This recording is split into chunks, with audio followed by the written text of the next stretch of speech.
வணக்கம், இது story garden. நான் உங்கள் மகி. ஒரு தடவை சாத்தா இந்த உலகத்தை சுற்றி பார்த்துட்டு தன்னோட உலகத்துக்கு போனான். அங்கே அவங்களுக்குன்னு ஒரு கமிட்டி ஒன்று இருந்துச்சு.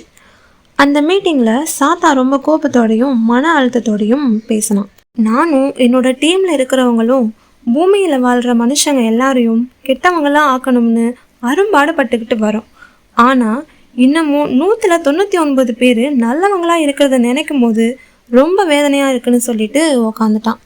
அப்போது அந்த கமிட்டியில் இருந்து ஒருத்தன் எழுந்து பேசுகிறான். என்னோட பேர் ஆசை. நான் ஒரு வீட்டில் நுழைஞ்சேன்னா அந்த வீட்டில் இருக்கிற எல்லாரும் ஏதாவது ஒரு பொருள் மேலே ஆசைப்படுவாங்க. கிடைக்கலனா திருடுவாங்க, வன்முறையில் ஈடுபடுவாங்க. ஆசைன்றனா கண்டிப்பாக அவங்கள கெட்டு குட்டிச்சோரா போக வைப்பேன்னு சொல்கிறான். உடனே கமிட்டியில் இருக்கிற எல்லாரும் உற்சாகமாக கை தட்டுறாங்க. ரொம்ப மகிழ்ச்சி. ஆனால் என்னதான் ஆசை காட்டினாலும் அதுக்கு மயங்காத சில மனுஷங்களும் இருப்பாங்களே. நான் மனுஷங்க எல்லாருமே கெட்டு போகிற மாதிரியான ஒரு கெட்ட பழக்கத்தை தான் தேடுறேன்னு சாத்தான் சொல்கிறான். அந்த கமிட்டியில் இருந்து இன்னொருத்தன் எழுந்திருச்சு பேசுகிறான். என்னோட பேர் பொறாமை. நான் ஒரு வீட்டில் நுழைஞ்சா யாரை பார்த்து பொறாமப்படுறதுங்கிற விவஸ்தையே இல்லாமல் போயிடும். தாத்தா பேத்தியை பார்த்து பொறாமப்படுவார். ஒரே ரகலை தான் நடக்கும். என்ன சொல்கிறீங்கன்னு கேட்குறான்.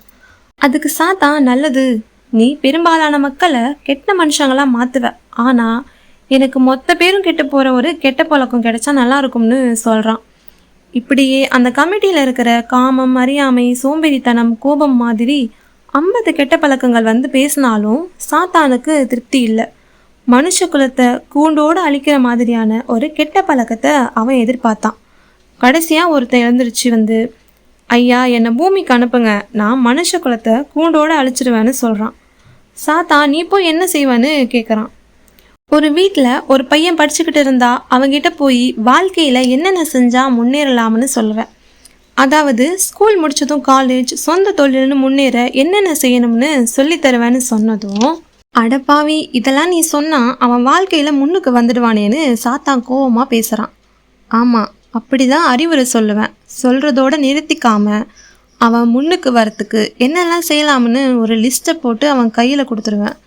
இதையெல்லாம் செஞ்சால் நீ முன்னேறலாம், ஆனால் இந்த காரியத்தை நீ நாளைக்கு செஞ்சால் போதுன்னு சொல்லிடுவேன்.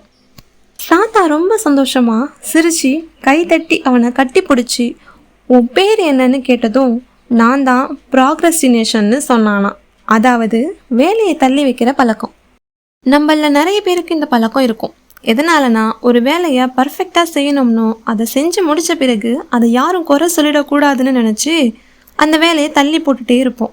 இதுக்கான சொல்யூஷன், அந்த வேலையை முன்னுரிமை கொடுத்தா அதை தள்ளி போடாமல் முடிக்க முடியும்னு நினைக்கிறேன். மீண்டும் இது போன்ற சுவாரஸ்யமான கதைகளை தெரிந்து கொள்ள காத்திருங்கள்.